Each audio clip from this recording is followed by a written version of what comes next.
You fell off, Jam. Hello, Jim. You look bad. Cut to the chase or I'll cut you for mace you butt with a face. Okay, Jim, you're going to be reacting to crazy ex stories. Okay. Just turn this garbage on, you Parmesan boy with arms. My ex cheated on me and laughed it off, saying I'd never find someone like her because I was out of her league. A year later, I got engaged to a model from my high school, and now she's having a meltdown over the photos. I'm 30. It sounds like a lecture train, a baby zooted off ketamine, stupid ugly retard. Press play. 5 now, but this happened when I was 33. I work in IT, yeah, typical Reddit guy, and I'd been dating Lexi for about 8 months. She was stunning, like the kind of woman who stops traffic. Dang, she's that ugly. No wonder this idiot is a Discord mob slob that sit there looking like a doorknob. I'm talking 5'10", blonde, the type who gets approached constant. Does she happen to look like this? Yeah, I wouldn't be surprised. Honestly, I always felt like I was punching above my weight. I'm decent looking, keep in shape, but she was on another level. The whole relationship, I had this nagging feeling that she was settling. The breakup was brutal. I came home early from work one day because I had a migraine. I needed to check my email, but my laptop was dead, so I grabbed hers from the kitchen counter. That's when I saw the messages. 3 different guys, all recent. 3 guys? Does she happen to be catfishing the 3 blind mice? Who the freak would want that? This magnetic field looking piece of garbage? Continue.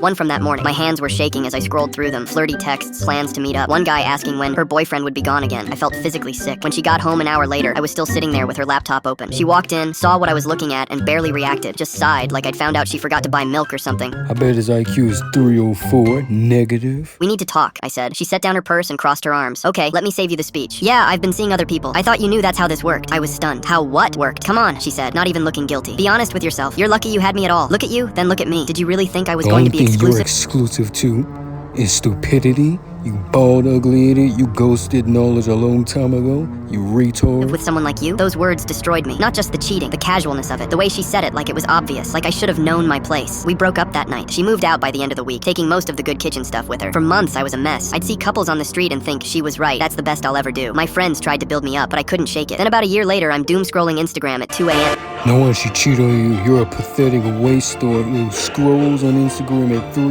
a.m. in the morning. You blown up horse throat. Because that's what you do when you can't sleep. And I see a suggested profile. Audrey. I hadn't thought about her in 15 years. We went to high school together. She was in my physics class junior year. Cute, funny, always drawing in the margins of her notebook. I remember she used to bring me coffee before our 8 a.m. class because I was always half asleep. Looking back, the signs were obvious that she liked me. Idiot is 33 years old, reminiscing of his time of a teenager. Think about that for a second. You overshadowed turkey bone. But I was a clueless 17-year-old who thought girls like her didn't date guys like me. Her profile said she just moved back to town. Shut up, idiot. You see it all the time. You be seeing models hanging out with burgers and rolling around looking retarded. Take a look at Morsley.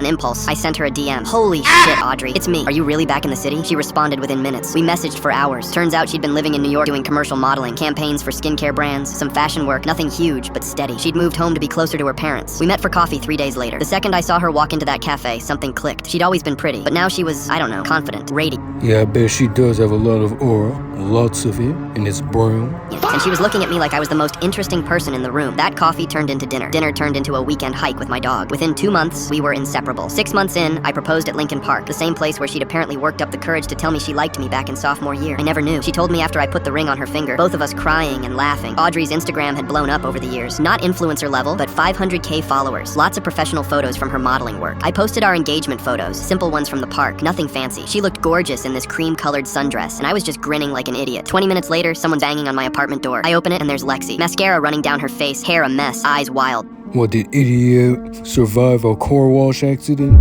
Retard. Don't think this idiot will ever get back with you. Now you look like a blonde pickle. We need to talk, she says, pushing past me into my living room. Lexi, what are you? I saw your post. I saw her. She spins around. Audrey, the model? You're marrying her? I just stared at her. I made a mistake, she says, and now she's crying harder. I was wrong, okay? We were supposed to end up together. I was young and stupid. You know what? You're right. Let me break up with my successful model wife, and we're potentially gonna have kids. Let me throw all that away to get with you. Freaking retard, what do you think? Ugly idiot?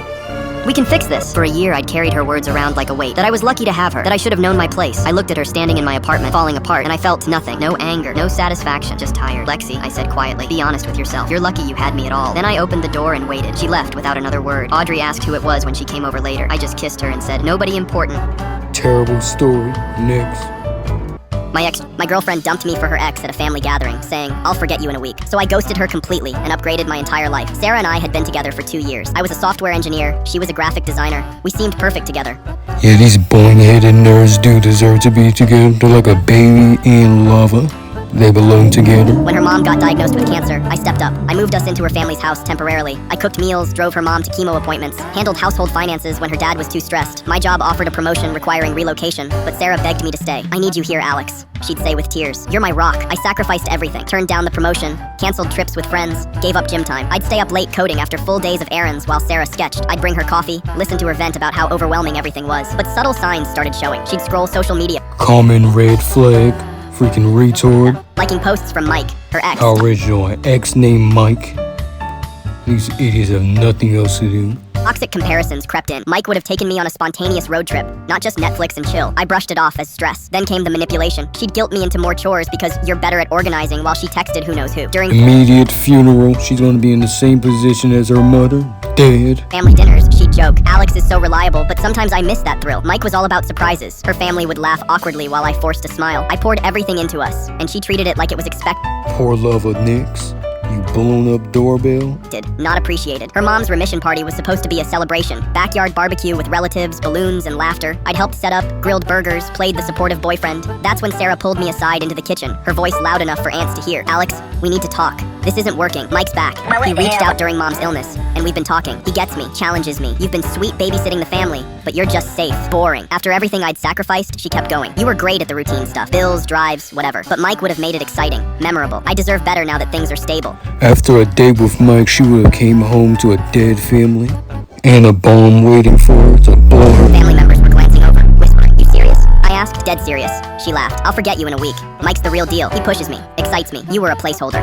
And you're a fresh fart box, you Her retard. ex Mike, who dumped her for being too clingy, was suddenly her upgrade. "If that's how you feel, we're done," I said calmly. I grabbed my jacket, nodded to her family, and drove away. That night, I packed and called my old boss about the promotion. By morning, I was on the road to a new town, accepting the lead developer role. I blocked her number, all social media, everything. The first weeks were rough. I'd replay her words, the unfairness of sacrificing everything only to be discarded, but I didn't lash out. Therapy helped me unpack how I'd ignored red flags. Slowly, I rebuilt. I hit the gym, rediscovered hiking.